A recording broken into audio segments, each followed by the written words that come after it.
અંબિકા તાલુકાના કાંકરિયા ગામે વેસ્ટેજ કચરો બેફામ રીતે નાખવામાં આવતા ગામમાં ગંભીર ઉપદ્રવની ઉપસ્થિતિ સર્જાઈ છે।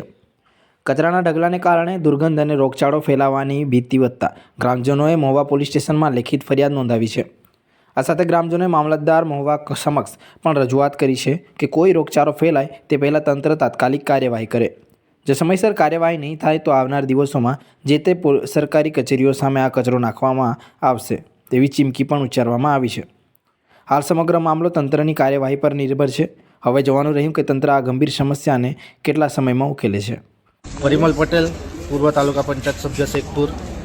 અંબિકા તાલુકાના કાંકરિયા ગામે જે સુરતથી વેસ્ટેજ કચરો નાખવામાં આવ્યો હતો તેના કારણે ગામમાં જે ઉપદ્રવ થવાની શક્યતા સર્જાઈ છે તેને અનુરૂપ અમે આજે મહુવા પોલીસ સ્ટેશન ખાતે ફરિયાદ નોંધાવવા આવ્યા છે। ફરિયાદ થઈ ગઈ છે, પરંતુ જે કચરો છે, જે કચરાના લીધે જે ઉપદ્રવ થવાનો છે તે બાબતે કોઈ બાહેધરી આપતું નથી। જે તે સમયે જે માલિકના ખેતરમાં કચરો નાખ્યો હતો, જે માલિક લાવ્યા હતા તેમણે બાહેધરી આપી છે, તે પણ ખોખોની રમત રમીને છૂટા થવાની વાત કરે છે।